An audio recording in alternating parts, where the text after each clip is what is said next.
Listo, se está grabando. Estamos listos para empezar. Juan Camilo da la bienvenida a introducción y empezamos de una.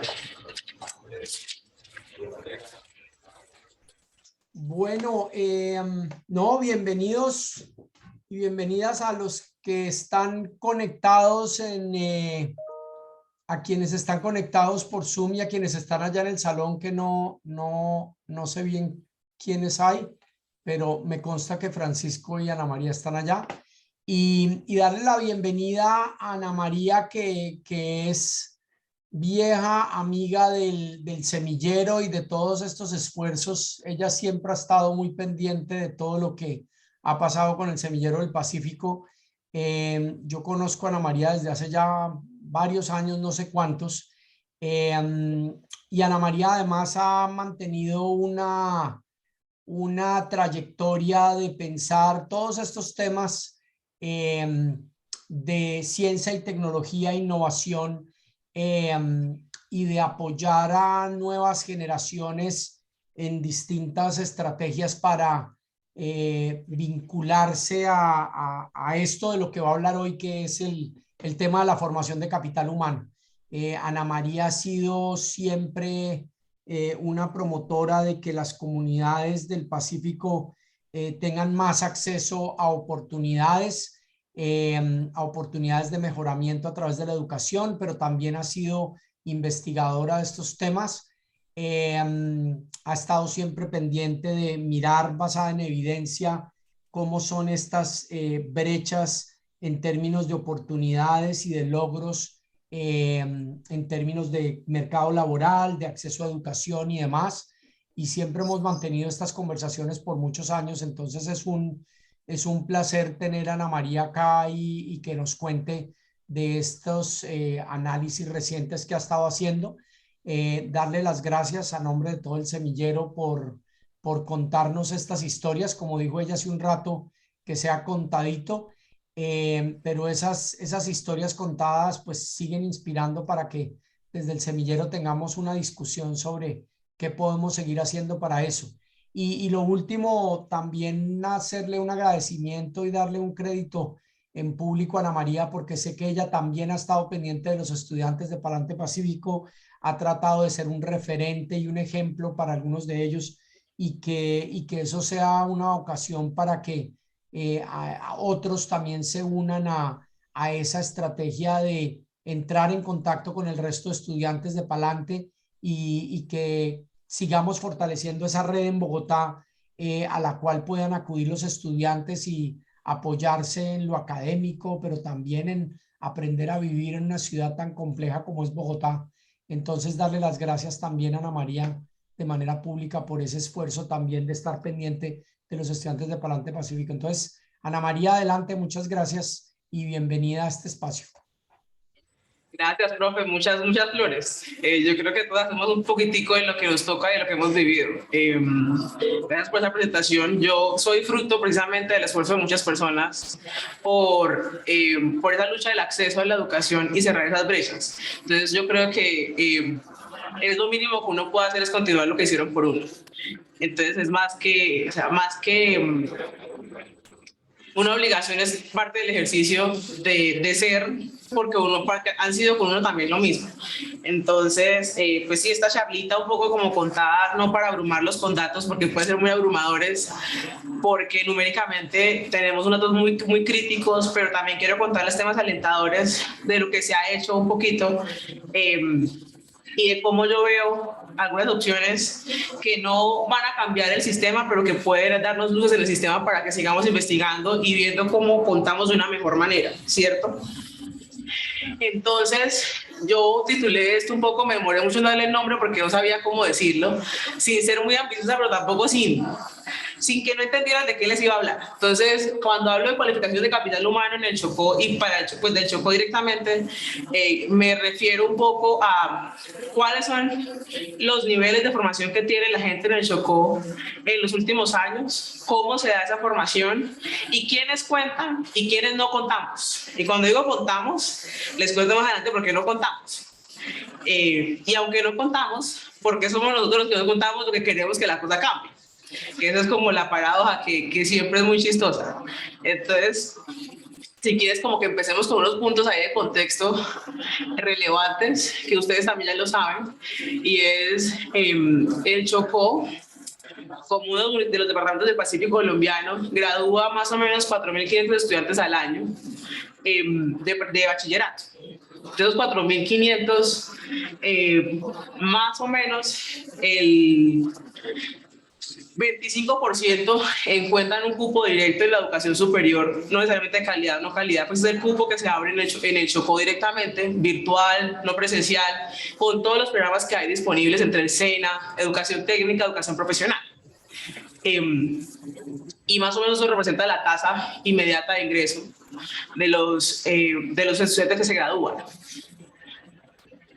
¿Por qué? Porque más o menos tenemos 11 instituciones de educación superior que tienen presencia con algún programa, bien sea presencial o a distancia o híbrido en el departamento del Chocó.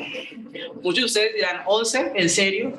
Pues sí, de acuerdo a las mediciones del Ministerio de Educación, en el Chocó tienen programas registrados, la Universidad EAFIT, la Universidad de Antioquia, la Universidad de Medellín.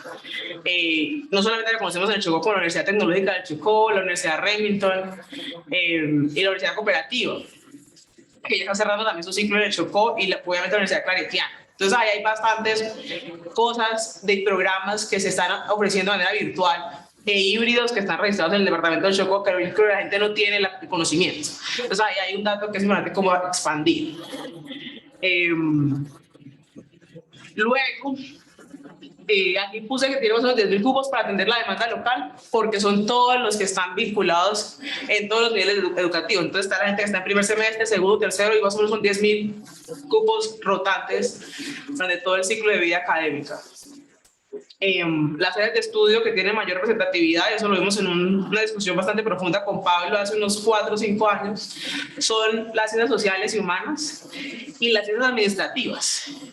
Y eso es bien particular porque uno piensa en la UTH y la UTH, sus mayores programas, sus programas con mayores ingresos son derecho, trabajo social, pero también es biología e ingeniería ambiental. Y paradójicamente esos son los datos que no suman en la cantidad de graduados. O sea, primero hay unas cosas que hay que ver por qué eso pasa. Eso es bastante interesante para discutir, pero pues es otra discusión más amplia. Y en temas de calidad educativa, como en temas de generales, pues la UTH lastimosamente, que es la universidad que tiene mayor cupo para los estudiantes locales, está este año en la última, de acuerdo a las pruebas Saber Pro. Cosa que nos preocupa siempre a todos. Y ahí vuelvo y digo, contamos pero no contamos. Porque si bien la UTC está en el peor nivel, tiene una cantidad de profesionales muy bien capacitados que no cuentan en el nivel en las estadísticas de la gente capacitada. Y ahí les cuento más adelante por qué no cuentan. Entonces ahí hay como unos datos genéricos como el ecosistema en educación superior frente a estas discusiones.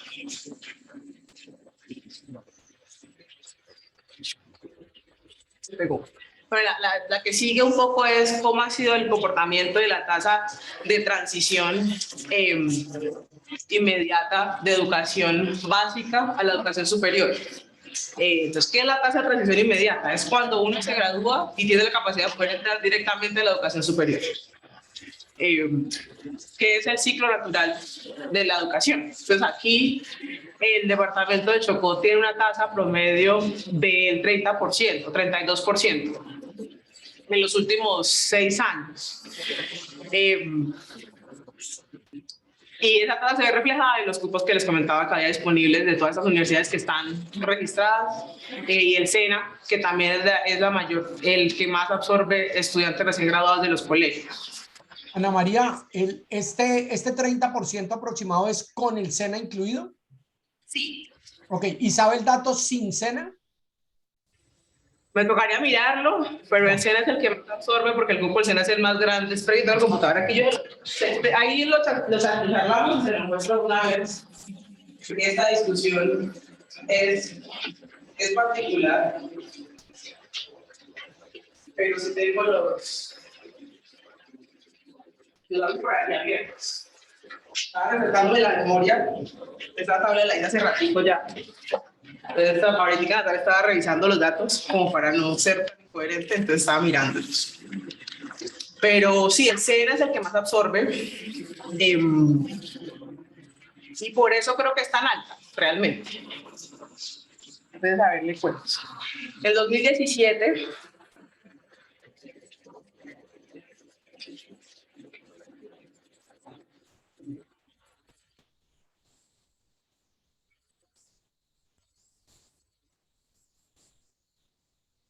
estábamos 10% por debajo de la tasa nacional.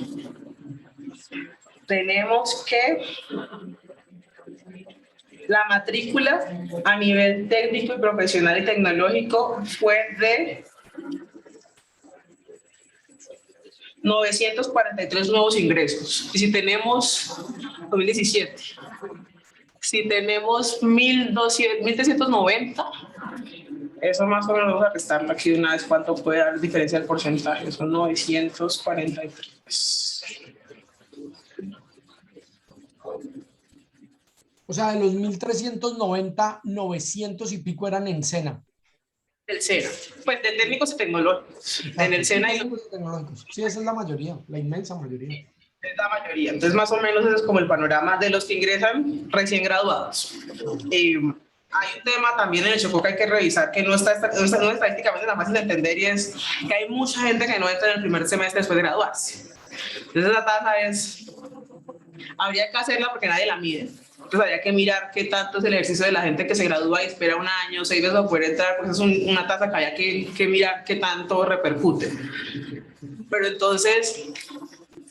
ahí un poco, y contando lo que les contaba ahorita, que la mayoría de la gente está en ciencias humanas y en ciencias de la administración, entonces vemos que hay una oferta pues bastante limitada para la gente del departamento, lo que nos lleva a ver otros datos interesantes. A ver si lo que sigue son datos, son ya como preguntas. Otros datos interesantes, que es entonces quién se gradúa, ¿cierto? ¿Quién se gradúa con esos ingresos y cómo nos estamos graduando? Entonces, la población en la graduación nos muestra que se gradúan promedio 1,500 personas anualmente. Hemos visto que en el 2015 graduaron 1,600, 16, 1,800, 17,700, 18,300 y así, ¿cierto? En el departamento. Entonces ustedes dirán, bueno, ¿y qué pasa con la gente que no estudia en el departamento? Pues yo le digo, ¿por qué contamos y no contamos? Esa gente no cuenta en esas estadísticas que podemos mirar todos abiertamente. ¿Y por qué no cuentan? Porque su afiliación directa no está en el departamento. Entonces ustedes, y nosotros contamos fuera del departamento, entonces ustedes suman como profesionales cuando se gradúen en Bogotá, no en el Chocó. Entonces, las cifras siguen siendo y seguirán siendo recurrentes de que no se gradúa gente de calidad, no se gradúa suficiente gente, porque mucha gente tiene que emigrar a estudiar en otras partes por las condiciones en las que sean, que ya hay una lista de condiciones que hemos identificado y que yo le he hecho mucha cabeza al profe y a Pablo y con todos los que hablo de este tema, que ya están por fuera y que están por fuera del sistema estadísticamente hablando. Entonces, entonces yo digo, ¿cómo volvemos al sistema? Hay una manera de volver al sistema, es volver a trabajar y a vivir. Porque la otra manera de contar en temas de capacidad es en el censo. Entonces, eso también te valida cuántas personas dicen que se graduaron de qué y que están viviendo en el territorio.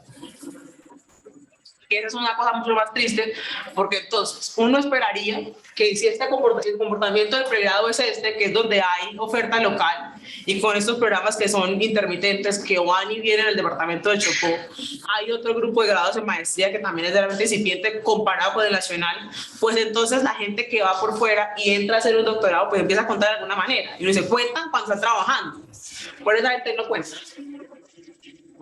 Entonces tenemos 0 personas registradas por el Ministerio de Educación con doctorado en el departamento de Chocó. Y uno entra a ver los grupos de investigación y consigue más o menos solo en la Facultad de Biología de la Universidad Tecnológica de Chocó, en los grupos de investigación, habían registrados el año pasado 30 doctores.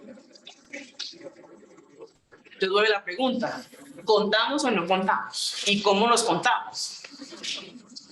Y ahí yo creo que se resultan muchas preguntas y es, pues, ¿a quién le creemos el tema de estadísticos y numéricos y qué estadísticas debemos usar para saber qué es lo que está pasando con los avances del tema educativo en el departamento? Y yo creo que es la pregunta que nos hacemos muchos cuando vemos los números, sabemos que la realidad es un poco diferente porque uno contrasta con lo que pasa en la cotidianidad. En ese momentico, es que es más gente, o sea, eso que usted me está reflejando no refleja lo que yo estoy viendo en la sociedad como tal. Entonces, un ejercicio que se hizo hace por ahí unos 8 o 9 años, que pretendía de alguna manera pegarle a estos indicadores de manera directa como piloto, era volver a llevar a la gente a vivir al Chocó temporalmente, para que pudieran fortalecer el sistema en temas de calidad, en temas de acceso, en temas estadísticos, pero también que se arraigaran de nuevo para volver a empezar a contar y empezar a mejorar los números para poder tener mejores condiciones económicas a manera de piloto y empezar desde ahí. Las cifras no se ven reflejadas todavía y yo no sé tampoco si se van a poder ver reflejadas con estos últimos 2 años de golpe en temas educativos. En el 2017, el ICFES en el Chocó mejoró, no sustancialmente, pero sí mejoró un poquito. Cuando se compara con el del año pasado, que lo comparé muy vastamente, volvimos otra vez a los últimos puestos. Entonces yo no sé cuántos años vamos a tener que esperar para volver otra vez a intentar subir en los números.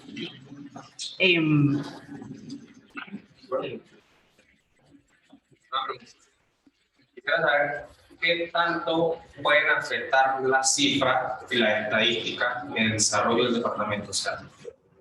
Pues una pregunta para mí, para el profe y para Francisco también, como politólogo. Yo te puedo decir que uno usa las estadísticas para plantearse panoramas de cómo se debe hacer la inversión, cómo se pueden usar mejor los recursos, cómo el sistema te muestra que está encaminándose hacia un futuro, hacia un proceso.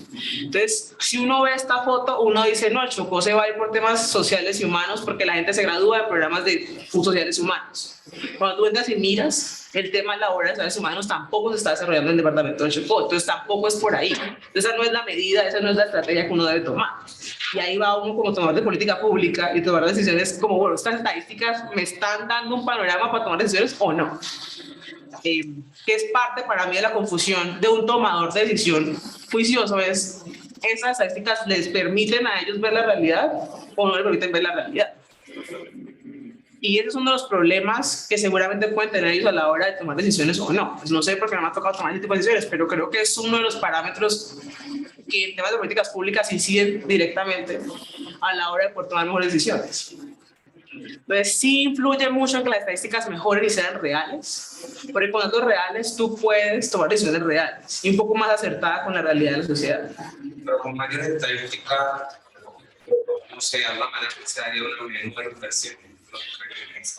La inversión es por ciclos, ¿cierto? Entonces, en inversiones por ciclos, ¿qué es lo que les voy a contar ahorita? Entonces, con estos números pasamos a una inversión que se hizo como piloto en el 2012 y ahí todavía tenemos unos rezagos.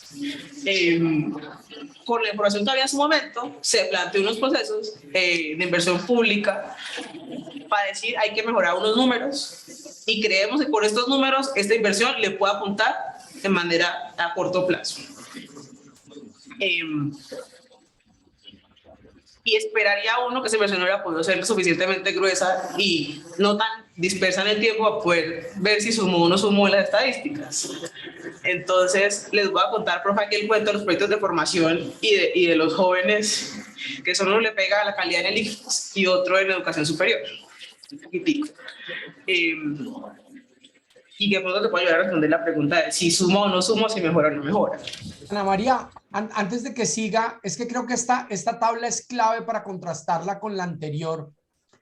Sí. Porque del 2015 al 2020, si ustedes se vuelven a la tabla anterior, había un aumento miren que hay un aumento en la matrícula de grado 11, ¿ya? De ir pasando de 4.100 a 4.700 y además un aumento en el número de bachilleres que están ingresando a educación superior de 1.100, 1.300 a 1.600, 1.500. Entonces, el sistema de educación secundaria está botando más muchachos en el Chocó. Y después la siguiente tabla, el sistema del Chocó no está absorbiendo porque miren que lo que ve es una caída. O sea, se venía en el 2015 de cifras de 1.600, 1.800 y ahora va en 1.300, 1.200. Entonces, no está absorbiendo la tasa de crecimiento de estudiantes de bachillerato. Entonces, algo está pasando con una cantidad creciente de muchachos que se están graduando de 11 y una cantidad de muchachos que está decreciendo, que están siendo absorbidos por lo menos por los pregrados del Chocó, y obviamente todos sabemos que muchos van para Medellín, muchos van para otros lados, pero algo está pasando ahí porque el presupuesto de educación que se manda de educación superior para, por lo menos para la UTC y demás, va a depender de esa tasa de matrícula. Entonces, una alternativa es, ¿la UTC está tan mal que nadie se quiere ir para allá y todos se quieren ir para otros lados? ¿O es Pero que hay, están recibiendo? pero hay un tema, y es que el ingreso de la tasa inmediata de ingreso es solamente graduados inmediatos. Claro. Los cupos que tiene la UTC son para todo el mundo, y en la UTC no directamente, el comportamiento no es como en la Universidad de los Andes, que entran recién graduados. En la UTC el comportamiento es que entran después de un año de haberse graduado, de año y medio. Entonces ahí hay unos cupos adicionales que no están siendo contados porque toca entrar a revisar los universidad por universidad. Entonces es un tema un poco más detallado. Pero igual la problemática es la misma, la absorción luego laboral, que hay una cifra que no quise poner ahí porque me parece muy escandalosa, y es, según la OSIT, dice que luego de estos graduados, ¿cierto? Después de que entraron allá no sé qué, y acá después de los 5 años se graduaron otra cantidad de pelados, dice la OSIT que para el 2020 la tasa de absorción laboral tuvieron solamente el 1.95% por cada 1.000 de habitantes cotizando a recién graduados. Es una estadística que claramente no estoy muy claro cómo la están midiendo, pero lo que ellos dicen es que es la condición de la inserción laboral inmediata. Es cuántos jóvenes por número de habitantes recién graduados entran al sistema laboral. Y el 1.95% es un número igualmente, es un número ínfimo. O sea, eso es un número que uno dice, entonces, ahí es donde va la discusión, es cuál es la absorción laboral de estas personas. Donde mi teoría está medianamente fundamentada, y es que las áreas de estudio son cero pertinentes para la absorción y la necesidad que tiene el sistema. A veces se cuentan de las personas que han estudiado en el Chocó o solamente en el Chocó, que es lo que yo les contaba al comienzo. La gente que sale deja de contar en las estadísticas departamentales y deja de contar hasta que alguien con mucho interés empieza a tratar de unir las estadísticas y a ver cómo le hace seguimiento a las personas, que no es tan sencillo. Nosotros intentamos con Diana hacer una unificación de unas bases de datos de mi trabajo, de mi educación, del ICFES, del ICETEX, y eso fue un caos porque las llaves nunca coincidían, ni las cédulas, ni las de identidad. O sea, eso fue una cosa que fue loquísima. Entonces, pues uno no tiene la capacidad de poder ver el mapa con la gente que sale también y tener los números con ellos a ver si mejora o no mejora. Por eso yo creo que todo no está perdido, porque la gente que sale sí está en una posición un poquitico diferente. Entonces, bueno, es otra parte de la discusión para las preguntas. Entonces, aquí viene donde yo creo que hubo un momento de luz con la información que había en el 2012. Se pensaron hacer unos procesos de fortalecimiento académico, técnico, vocacional, profesional en el departamento del Chocó. Y ahí ustedes han escuchado seguramente las inversiones de regalías, donde no solamente hay inversiones para investigación, para formar a la gente, para becar a la gente, para infraestructura física, para infraestructura también tecnológica, Y el departamento de Chocó ha sido reconocido por 3 proyectos inicialmente que son los que han tenido mayor inversión y que se han replicado a nivel nacional. Uno es el proyecto Ondas, que era el piloto de divulgación científica de conciencia en su momento, que la Universidad Tecnológica del Chocó, a través de la gobernación, tomó como proyecto independiente para educación científica en los jóvenes. Y buscaba llevar a los colegios educación científica desde la universidad. Entonces llevaban estudiantes de la universidad a que le contaran a los niños por qué ser científico era chévere. Entonces cómo puedan hacer experimentos y para tratar de incentivar otro tipo de estudios en los jóvenes. Eso lleva ya más o menos 12 años y funciona bien, todavía tienen plata y ahí van dando. O sea, creo que va en un proceso, en un ciclo de largo aliento que ha tratado de incentivar a los que han estado allí a ver otras vocaciones. Luego, en el ciclo académico sigue el proyecto de Jóvenes Excelentes, que es un proyecto que no ha terminado, mejorar la calidad académica del departamento del Chocó, con incentivos directos a los colegios, a los profesionales y a los docentes y a los estudiantes. ¿Por qué por incentivos? Porque todos creemos que a través del reconocimiento de los incentivos la gente se esfuerza un poco más por hacer lo que debe hacer y por ser un poco más inquieto. Entonces allí se tuvieron unos buenos resultados en esos primeros 3 años. Otra vez, una vez se acabó la inversión, se pierde el empujón y entonces se pierde otra vez lo que se había avanzado. Pero si no estoy mal, y creo que hay algún estudio sobre eso, los porcentajes del ICFES en los colegios principales, creo que el Carmen es uno de los colegios, el colegio de Ismina es uno de los colegios, subieron de categoría. Entonces, las categorías de los colegios se miden por las pruebas de noveno y también las pruebas de saber 11. Y los colegios que estuvieron en ese proceso a los 4 años subieron de categoría. Y se mantuvo el colegio del Carmen, que es el mejor colegio que tiene el Chocó. Subió el Carrasquilla también, creo que un porcentaje, y el integrado subió un porcentaje. Pero pasaron a la primera categoría los 2 colegios, el colegio de Ismina y creo que un colegio de Quibdó. Entonces eso mostró que la inversión directa sí funciona. Este proyecto fue muy chévere porque yo creo que ustedes conocen a Gloria, a Luis Enrique, a Catalina, todos ellos hacen parte de ese proceso de formación. Y hacen parte de ese grupo de pelados que se les metió una cosa muy intensiva para que aspiraran a otras cosas. Y que esa motivación los tiene donde los tiene el día de hoy. Creo que Francisco casi también hace parte del proceso, sino que se fue antes. Y ahí hay muchas personas que vieron clases con profesores que eran doctores que estaban volviendo al sistema, que eran magísteres que volvían al sistema a tratar de insertarse laboralmente porque no había otra manera de insertarse. Entonces generaba una cadena de fortalecimiento del sector educativo directo en los colegios. Y por eso tú ves que los ICFES y las pruebas a ver en ese momento se vieron un poco mejor en esos colegios donde estaban esos docentes formalmente vinculados. Lo que lleva entonces al proyecto de formación de alto nivel, que también tuvo bastantes recursos, y luego les digo cuánta gente formó, pero formó más o menos a 400 personas, 371 personas, maestrías y doctorados, que otra vez están dando cuenta, pero son las personas que están ahora, algunos en las universidades locales, como docentes, como profesores, pero no cuentan en las estadísticas como que hay mejor capital humano formado local. Esos incentivos que dicen que se le dan directamente al estudiante como especie de bonificación. No, digamos que los incentivos fueron meritorios, por así decirlo. Nadie recibía la plata en cash, pero sí recibían como acciones que mejoraban la calidad del entorno.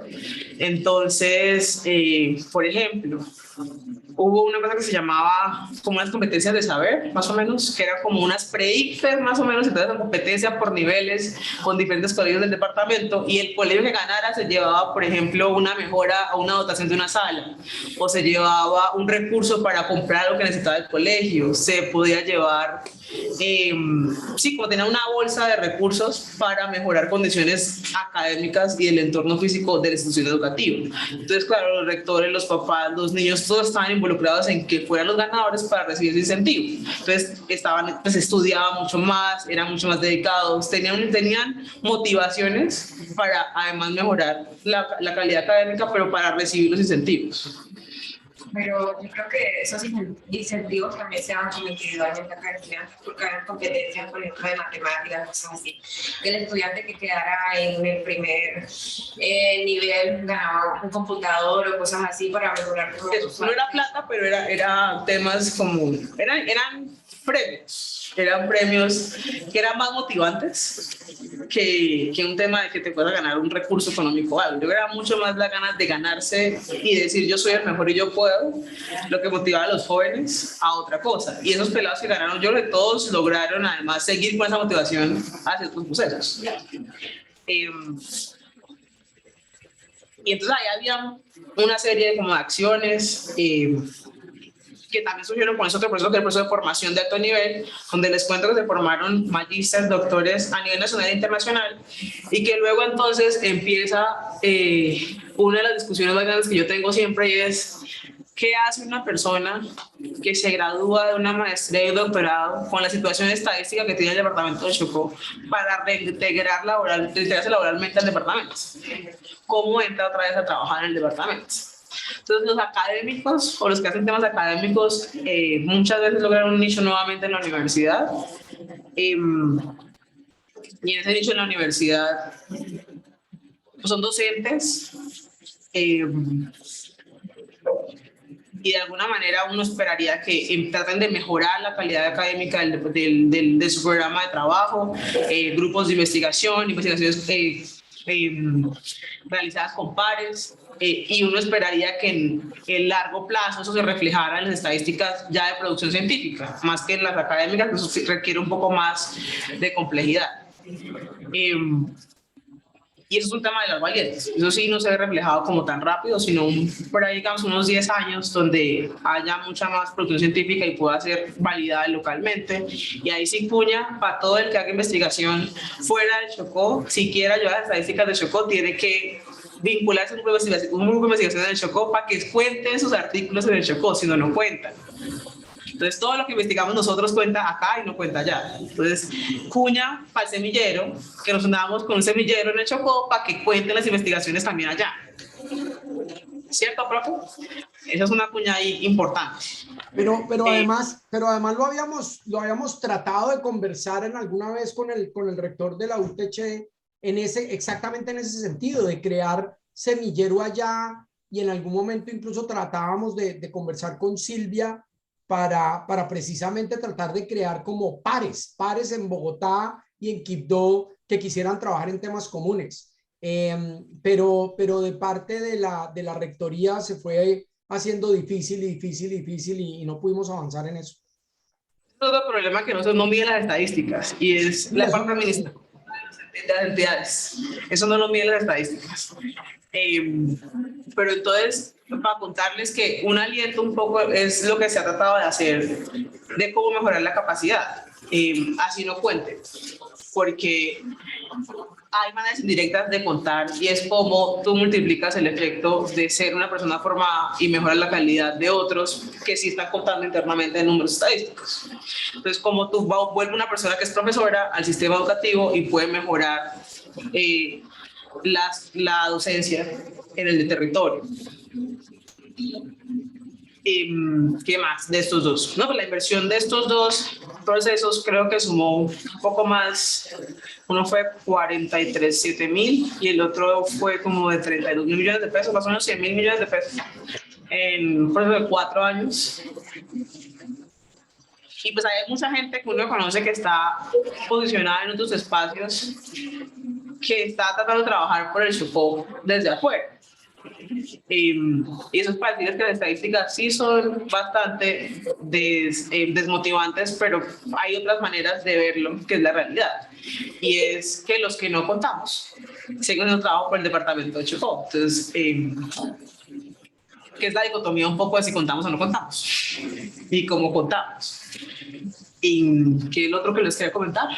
bueno, ¿quiénes cuentan y quiénes no cuentan? Entonces, ¿quiénes sí cuentan esas estadísticas? Cuenta la gente que se gradúa del departamento, la gente que ingresa a laborar directamente en el departamento, cuenta la gente que por el censo se reconoce y de alguna manera dice, yo soy profesional en esto, tengo tales especializaciones. Entonces, en el censo también tiene unos números que no necesariamente son los mismos que tiene el Ministerio de Educación. Y cuenta de alguna manera la gente que paga seguridad social y reporta, pues actualiza sus datos del sistema de seguridad social, porque eso también es una base que sirve para mirar cómo están las capacidades locales. Las tres bases no hablan entre sí, entonces uno va a conseguir números diferentes en las tres. Uno consigue un número en el Ministerio de Educación, consigue otro en el Observatorio Laboral y consigue otro número en mi planilla, porque las tres no son unificadas. Y en el daño, pues, es el reporte de las personas. Pues también consigue uno con facilidad números diferentes. Entonces, muchas preguntas, sobre todo de cómo percibe las personas que están fuera del departamento el tema, no solamente de la calidad, sino de la cantidad de formación, de personas que están formando y la pertinencia académica internamente y externamente. Es como yo percibo mi formación, yo considero que le va a aportar a la pertinencia y el proceso de desarrollo social y económico del departamento, o si no lo estoy considerando como un factor de elección, que también es válido. Entonces, pues la otra era esa, quiénes cuentan y quiénes no cuentan, y un poco la abrir el debate a que ustedes también piensen en cómo ayudar a contar, cómo empezamos a contarnos nosotros en las estadísticas, cómo hacemos más investigaciones que permitan facilitar que esas bases de datos sean mucho más entendidas y más amigables con la realidad que hay. Yo había propuesto hacer un censo, como un piloto de un censo sobre la gente que está por fuera, y mirar cuáles son las capacidades de la gente que está por fuera para entender qué tan diferentes son de la realidad local. Pues ahí me quedé colgada un poco por temas de tiempo y de plata, y que como que lo dejé en stand-by, pero podemos retomarlo, porque yo sí creo que la única manera de mejorar las decisiones es con datos mucho más acertados de cuál es la realidad y con qué tipo de personal contamos. Eliminar los estigmas de las capacidades locales también es contando la realidad de quiénes somos y cómo estamos, sin dejar de lado esta realidad que también existe, o sea, también es cierto. Y también en algún momento dejamos on hold un proceso para mejorar, pues para aumentar la oferta académica en el departamento de Chocó, creando una universidad, y eso también se quedó como congelado por muchos motivos de todo el grupo que hacía parte como de esa iniciativa. Uno de ellos era el motivo económico, es que crear una universidad es muy caro. Entonces creo que hay otras maneras de empezar a mejorar las estadísticas, no necesariamente crear una universidad de manera inmediata. Creo que ese era un ejercicio que hay que seguirlo haciendo. No creo que sea tirado de saco roto, pero no es la única manera de ayudar a mejorar los indicadores locales. Y un poco les cuento, pues así como ya contadito, en temas de migración y cómo uno puede mirar otros indicadores no tanto de capital humano, pero sí de desarrollo económico, social, capital humano, que tiene que ver mucho con la gente que se va, y es con la fuga de cerebros y las maneras en que le retribuimos al departamento a través de mesadas, a través de inversiones locales y de reportes de incentivos directos económicos en el territorio. Entonces, como una persona se va, está bien posicionada, pero paga una mesada a los papás, a los sobrinos, a los tíos, a quien sea que tenga su casa. Es una manera de volver económicamente que sí suma. Que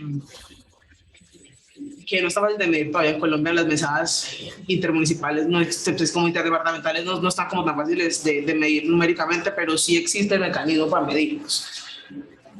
¿Qué otra cosa encontré yo como que se pueda ayudar a mejorar las estadísticas numéricas? Pues sí, hacer un piloto, como les conté, de la gente que no está internamente, para contrastarlo con lo que está en la realidad y ver si cambian. Si uno suma esas personas a los datos reales, si eso cambia o no cambia. mesadas. Y creo que esas eran como las dos cosas que me parecieron muy, muy relevantes. Problemas que genera todo esto, pues genera muchos problemas. Uno, para mí el más grande es el tema de pertinencia educativa, y es la absorción, o sea, los niveles de absorción cada vez son más decrecientes. Entonces se gradúa la gente, todos no entran directamente a la educación superior. Entonces, ¿qué pasa con los que no entran? Esas personas, ¿qué hacen? Luego, los que se gradúan, no todos ingresan a la laboral. Entonces, ¿qué pasa con los que no ingresan a la laboral? ¿Qué hacen todas esas personas? ¿Y por qué no ingresan de un ciclo al otro? Y ahí hay una cantidad de temas de investigadores nacionales e internacionales que dicen por qué las personas no entran de un ciclo al otro. Pero uno de los que es más recurrentes es la pertinencia, la pertinencia de la oferta a los programas académicos en las universidades locales. Que es mi invitación también a que revisemos cómo estamos escogiendo los programas de educación superior que tenemos en el territorio y si corresponden a la línea de empleabilidad del territorio. Pues son tan tradicionales que no han sido modificados en un ciclo suficiente. ¿Por qué? Porque nada sirve que sigamos graduando tantos estudiantes, los miles de estudiantes que graduamos al año en los mismos programas, si no hay una demanda laboral de esos estudiantes, porque seguimos ampliando la brecha, tanto académica como laboral. Entonces aquí el problema ya no es ampliemos los cupos de las universidades, el problema es ampliamos los cupos, pero ¿a dónde van a ir a trabajar? Entonces hay que mirarlo como en clave, y es una de las discusiones que creo que hay que mirar con más detalle y que nos toca a todos, obviamente, empezar a mirar cuál debe ser el paso para sugerir en términos de desarrollo en el departamento del Chocó en términos de educación superior. No hablo de desarrollo como global, sino en términos de educación superior, cuál debe ser la línea para los programas de educación superior, cuál es la línea para la inserción laboral y para que estudie la gente, cuál es el relevo generacional en temas de trabajo en el departamento del Chocó y cuál es la oferta de empleabilidad que tienen los estudiantes cuando se gradúan. Porque si seguimos con el ciclo que sigamos, así sea decreciente, vamos a tener una masa de personas graduadas sin posibilidad de emplearse en el mismo territorio que va a seguir creciendo. Entonces van a seguir migrando, entonces vamos a seguir contando mucho menos. Entonces todo es un círculo vicioso que creo que se mejora un poco con la investigación y la presentación de la investigación, pero también con datos que permitan tomar mejores decisiones a la hora de tomar de políticas públicas locales, ¿no? De cómo la inversión local debe ser mejor distribuida para temas de empleabilidad, que es una de las finalidades académicas de la gente que entra a la universidad. Y pues nada, hay mucho cuento para contar, pero eso como un tema de reflexión para no como expandirme mucho más en todo lo que esto genera en temas de discusión.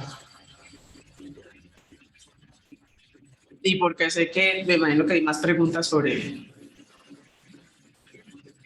por qué el tema y qué se ha hecho en términos de números en el departamento. ¿Y por qué toma el Chocó? Es porque pues soy chocuana y es porque el que tengo más fresco, pero en el litoral pacífico pasa algo muy parecido. Y es que las estadísticas del litoral pacífico, pero el Pacífico colombiano no son tan graves cuando uno tiene el valle y tiene a Cali incluido, como la tercera universidad que recibe, la cuarta ciudad que recibe mayores estudiantes en el país y que tiene mejores indicadores en temas educativos. Cuando uno quita a la Universidad del Valle, pues la región pacífica es la que tiene el menor índice de temas de calidad educativa y en temas de pertinencia educativa, en temas de ingreso directo a la universidad. No sé qué más les cuento, profe. Ana María, una cosita que usted mencionó muy rápido, que trabajó con Pablo en algún momento, es la composición de los programas de pregrado en el Chocó, que sí hay un énfasis muy grande en temas de administración y de ciencias sociales y humanas. ¿Cómo ve eso hoy? Yo recuerdo haber hablado con usted, con Pablo, hace muchos años de ese tema, pero ¿cómo lo ve hoy? ¿Como un problema, como un desbalance, como una potencial grande para que esos programas tengan impacto en la región? Digamos que siendo muy realistas y con la situación que tiene el país y con la dirección que no tiene el departamento como tan clara, creo que la no diversificación de los programas de educación superior son un problema a la hora de tener mejores indicadores económicos porque formamos a la gente para lo mismo sin generar capacidad de recepción de estos trabajos. Si uno fuera un poco más romántico, pudiera tener un potencial. Si uno pensaría que fuera a ser la mejor potencia en temas sociales y se vuelve un clúster de para formar pensadores sociales de nivel de exportación mundial, para generarle esa capacidad al país. Pero en las condiciones que estamos ahora, no estamos haciendo ni lo uno ni lo otro. Entonces, es más un problema la pertinencia en ese enfoque social y económico que la posible como ganancia que puede generar seguir formando a la gente de ese mismo nivel. Yo un poco como que teorizaba y no expandí mucho en eso en su momento, y es que yo pensaba que el Chocó, como no tiene una alta demanda laboral, por no tener industrias sólidas y consolidadas grandes que demanden capital humano específico, uno debería tener programas de educación superior temporales. Uno no debería, y eso es un tema como que me quedó en el pensamiento y no profundicé mucho, pero uno no debería tener un programa toda la vida. Si yo tengo un programa y quiero que lo hablamos con Gilma en algún momento y como con los que estamos discutiendo sobre el tema de la universidad, si yo tengo un programa de administración de empresas con enfoque en hotelería y turismo, yo no necesito tener ese programa más de 4 años, en el mismo ciclo, en los mismos 20 años. Porque ¿cuántos hoteles yo voy a abastecer? ¿Cuál es la demanda de que yo tengo de esa población? ¿Y cuántas personas van a tener ese ingreso laboral? Si no ha crecido ni se ha diversificado la industria hotelera y turística en el departamento. Entonces yo creo que para responder la pregunta en temas de derechos humanos y sociales, uno debería pensarlo así. Uno debería pensar que estos programas no deberían ser de largo aliento, sino cíclicos. Entonces yo formé un bloque de 600 trabajadores sociales que tienen una vida útil laboral y tienen una situación laboral directa en los próximos, no sé, 10 años. Entonces, dentro de 10 años, pues formo otra vez otras 4 cohortes, porque ahí ya voy a tener un déficit de estas personas. Pero pues eso en temas de educación superior es totalmente, o sea, no es rentable. Por saber que los programas son rentables en el tiempo, con la evaluación del tiempo y la matriculación de las matrículas de estudiantes, entonces las matrículas de estudiantes no son siempre iguales. Entonces si uno no tiene un programa permanentemente, pues no logra tener un punto de equilibrio. Entonces eso no es rentable. Pero pues para mí el deber ser debería ser un poco ahora, es porque no hay una industria social que esté absorbiendo a la gente. Ahora, claro, uno sí debería voltearse y pensar en que la ciencia, la tecnología es el activo más grande que tiene el departamento del Chocó y que por ende uno debería pensar en activos, en estudiar carreras que te permitan a ti transformar activos de la biotecnología, activos biológicos, activos culturales. Pero la capacidad académica que tenemos actualmente no está formando a la gente para eso. Entonces uno debería pensarse en programas temporales, si quisiera de la inversión, como administración de activos bioculturales, programas como profesionales en temas agroindustriales con enfoque en pesca, que son programas que no tienen una demanda laboral, pero sí tienen una oportunidad de inserción laboral a nivel mundial y corresponden a la realidad del departamento y a las vocaciones naturales que tiene la gente del departamento. Pero pues las decisiones no son tan sencillas porque son programas muy costosos y que no son programas además hechos a la medida de la necesidad y de las condiciones locales, que era lo que queríamos hacer con la universidad y como hacer temas mucho más puntuales, para tratar de salirnos de esa tradición en los temas educativos. Entonces, solamente formamos a la gente en derecho, formamos a la gente solamente para ser docentes, sino mirar cuáles son las aplicaciones de estas carreras que podrían ser fruto, o sea, que puedan generar nuevos espacios laborales a los que ya existen. Pero pues eso numéricamente cuesta mucha plata y pues, usted sabe que uno no vive de filosofar, sino de trabajar. Entonces ahí quedó un poco el tema de la nueva universidad para el Chocó, pero yo creo que eventualmente es necesario hacerlo. Francisco, yo no sé si hay ahí preguntas, pero Neida está pidiendo la palabra por Zoom. Entonces, si quieren, le damos la palabra a Neida. Y vamos con las preguntas de Neida. Nos quedan por ahí 10, 15 minutos de discusión luego para ir cerrando. Entonces vamos de una con esas una o dos preguntas de Neida. Buenas noches. Qué bueno estar aquí otra vez con ustedes discutiendo estos temas tan interesantes. Es que tengo una inquietud y es que, Ana María, porque es que acá estoy viendo cuando se nos envió tu conferencia que dice cualificación del capital humano en el Chocó. Y creo que tal vez es como lo último que tocaba, es decir, cuando tú te refieres o cuando dices cualificación, únicamente se está refiriendo como al tema de acceder a la educación formal como tal, a la educación escolar, o te refieres a otras cualificaciones. Por ahora solo la formal, porque es la que estadísticamente podía contar, pero digamos que hay otros tipos de saberes que no están estadísticamente contados y numerados, que es en parte el catálogo que debemos tener en cuenta de conocimientos que tiene la gente del departamento, que creo que ahora con la nueva ley de oficios fue más fácil contarlos y va a ser una obligación contarlos, y seguramente eso nos dé una ventaja significativa en muchos de los saberes que tenemos como departamento y como comunidad. Sí, pero eso no lo tengo en cuenta. Sí, yo se lo pregunto, es más que todo porque, bueno, yo trabajo mucho esto del tema de la resiliencia, ¿verdad? Y creo que hay un punto ciego, muy ciego, sí, como una miopía muy aguda dentro del sistema educativo, y es que estas cualidades, estas habilidades de las personas no se promueven, ¿no? En el sentido de, sí, de ser claramente como más resilientes y buscar el sentido de para qué son buenos. Es un poco filosófico tal vez, ¿no? O político o romántico, o qué sé yo.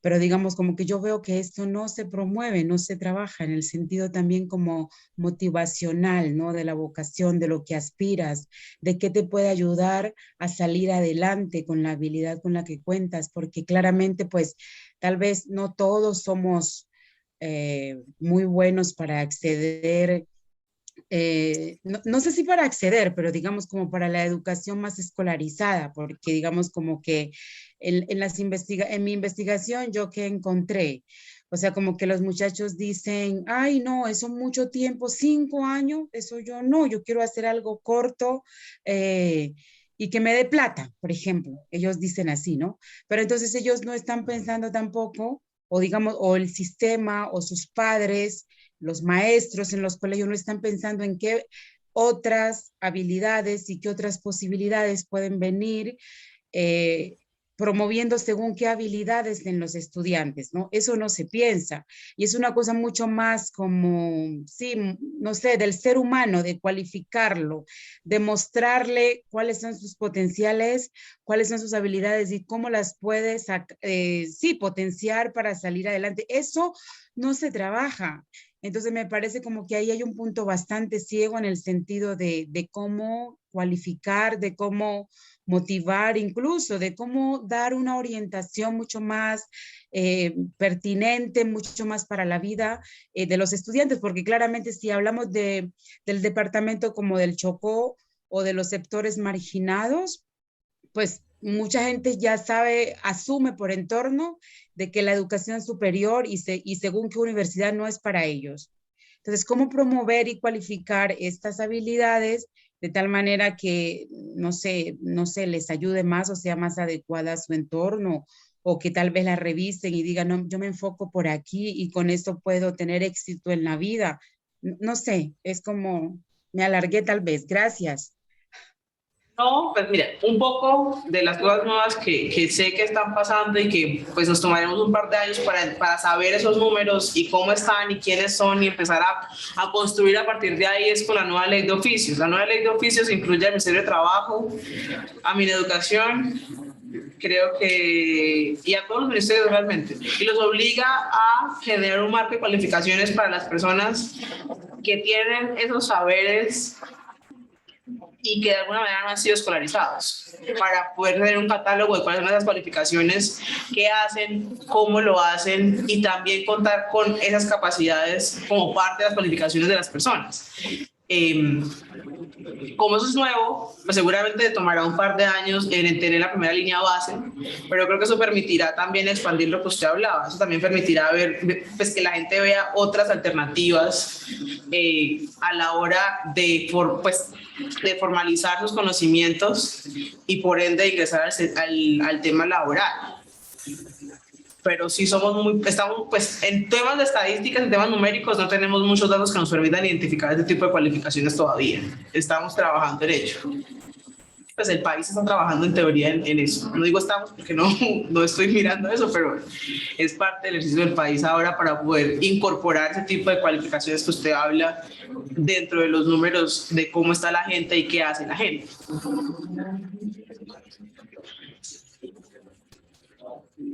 Usted dijo una o dos, ¿cuál era la segunda?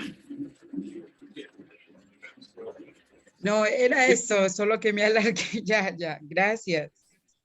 Vale. Si yo no sé,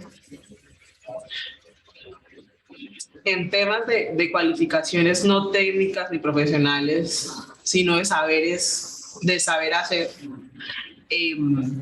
no conozco el catálogo de lo que pudiera tener en su cuenta de riqueza. Y decir como hacen esto, pues sería decirlo de manera muy a la carrera y como sin tener las informaciones de base. Pero los conocimientos ancestrales en temas culturales, en temas de la preservación de la biodiversidad, son activos que deberían ser catalogados para fomentar otro tipo de aprendizajes y un tipo de permanencia en el territorio diferente a la permanencia laboral directa, formal. Y eso puede generar más arraigo en la zona rural, mayor arraigo en los territorios donde la gente migra con mayor facilidad. Entonces, valorar ese tipo de capacidad, ese tipo de formalizar ese tipo de cualidades permitiría que seguramente muchos jóvenes en su tipo de posibilidades. Podría ser, no, pues habría que ver qué pasa con eso. Ana María, hay un comentario en el chat de Rafael donde dice que también debería hacer parte de proyectos educativos la formación de empresas, ya que el Chocó no tiene industria. Pero yo le había entendido a usted que hay muchos programas de administración, ¿cierto? Es una cosa paradójica. Hay muchos programas de administración, pero es que no hay industria. Nosotros con Pablo pensamos, ¿qué hace la gente que estudia administración de empresas? ¿Dónde están? ¿Qué están haciendo? Porque ¿quién nos está viendo? Es que por eso le digo que para mí el problema principal de este tema es un tema de pertinencia. Es como, pues, ¿para qué estamos formando a la gente? Y creo que por eso hay las estadísticas decrecen con tanta facilidad, porque no consiguen con facilidad, pues no es fácil insertarse en un mercado que no lo está necesitando. Ahora, yo sí creo que hay un tema de necesidad de inversión privada para hacer empresas, pero pues es un tema de mucho más largo y que requiere mucho más decisiones políticas, de inversiones económicas de largo aliento en temas de vías, infraestructura, seguridad, para garantizar a las empresas los mínimos que requieren para poder insertarse en el departamento. Algo paradójico y lo que pasa con el teletrabajo, por ejemplo, uno no puede hacer teletrabajo en Quibdó porque no hay señal, y si no lo puede hacer en Quibdó, entonces ¿en qué parte lo vas a hacer del Chocó? Entonces uno no puede decir me voy con lo que tengo ahorita. Uno pensaría que el Chocó debería ser alto para tener teletrabajo en temas de información, en temas de tecnología de la información, de análisis de datos, porque no requiere ni carreteras, no requiere de las infraestructuras amplias de hospitales, de seguridad, para poderse llevar a cabo, porque la gente lo hace desde su casa con un computador y una buena conectividad. Pero ¿cuál es el problema? No tenemos una buena conectividad. Dicho eso, así formamos a muchos pelados en programación, en trabajo remoto, pues no van a poder cumplir con sus tareas porque no van a tener el acceso a la conectividad permanente. Entonces las decisiones son más políticas, por eso la estadística sí sirve para tomar mejores decisiones políticas. Pues, de políticas públicas realmente. La tesis de Catalina Barrios es mucho sobre eso, ¿no? Eso va a ser importante cuando Catalina avance y esculque bien eso, ¿no? De la generación de nuevos emprendimientos en el Chocó. Esa es la tesis de ella. Sí, y tiene unos factores que no va a conseguir datos, va a tener factores como la inseguridad, sobre todo por la época en la que se está midiendo. Sí, yo quería abordar un poquito en eso, porque es que pues, yo soy de Buenaventura Oeste, sí, y pues no tanto en Buenaventura, sino que lo hago un poco más general en el litoral Pacífico, pasa eso, o sea, las empresas, la gente que quiere aprender, invertir su dinero, no lo hace, ¿por qué? Porque inicialmente, pues, se genera un sobrecosto, porque pues no es algo que no sepamos que en estos territorios existen grupos armados de la ley, que son los que, pues, por decirlo así, cobran vacunas a la mayoría de las empresas, sí, y al comercio general. Entonces, ¿qué pasa?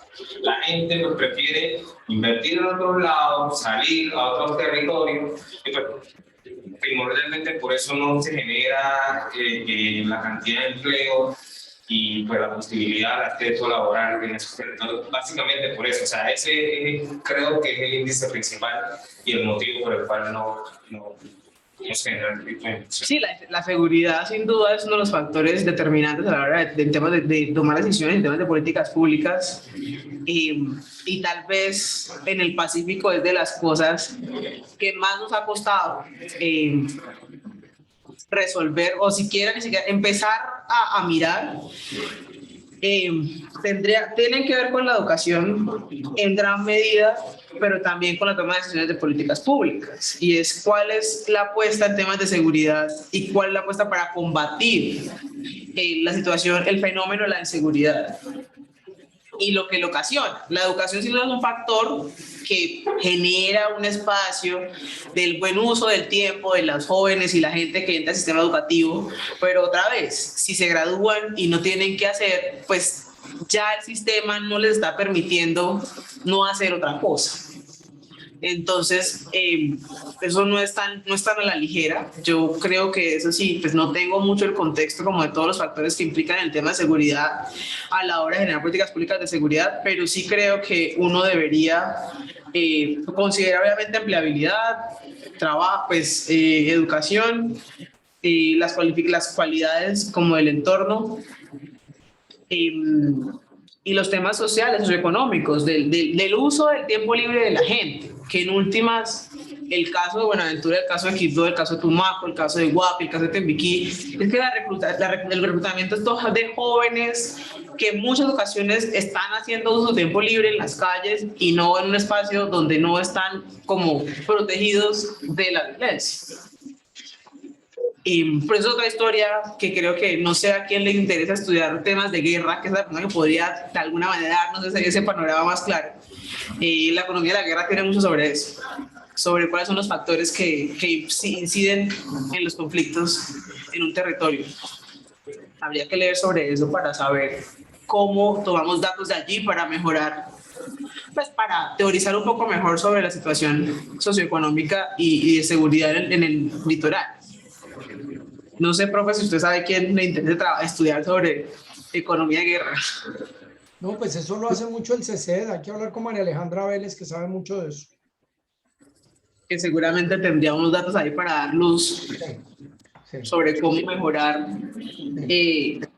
pues no solamente la discusión, sino sobre cómo construir mejores políticas públicas para abordar problemáticas y cómo consolidar procesos y proyectos y programas que puedan abarcar mayores condiciones, mayores variables a la hora de revisarlos. Yo lo que creo es que muchos de estos procesos de inversión son sectorizados, entonces pues tienen un problema muy particular y hacen un problema muy particular. Pero sí es cierto que uno tendría que empezar a ver un poco la foto más grande para saber cómo trata de incidir mejor o, pues, o de una manera más amplia lo que está pasando. Sí. No sé, Francisco. No, ya con eso damos cierre entonces. A ver, me pongo por aquí para despedirme. Dándole las gracias a Ana. Algo que me parece, yo creo que me voy con muchas preguntas y reflexiones de qué hacer.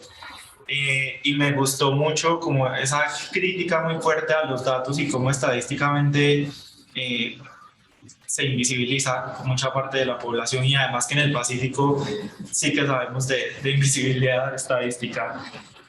Muchas gracias, Ana, de verdad, como siempre, toda mi admiración para vos. Y gracias a todos quienes se conectaron. Ahí queda la grabación por si alguien la quiere, pues quiere volver a ella, también para compartirla a través de la página y de YouTube a la demás gente del semillero. Y con eso damos cierre. No sé si quieras decir algo más, si Juan Camilo quiera decir algo más, y si no, damos por... Nada, profe, que hacemos la plata para ver si hacemos el censo y vemos a ver cómo contamos mejor, que creo que eso puede ser interesante. Darle las gracias a Ana María. Ana María, muchas gracias por su tiempo y por contar estas inquietudes y dejar preguntas abiertas para seguir conversando. Esa es la idea. Yo creo que parte de lo que nosotros encontramos con las investigaciones son más preguntas, más allá de respuestas. Yo no conozco un investigador que me diga tengo la solución a todas las preguntas. Antes siempre consigo gente que, pues, y lo que me pasa a mí siempre es consigo más preguntas a medida que voy entrando en un tema que respuestas puntuales. No sé si investigo por donde no es, pero siempre tengo más preguntas.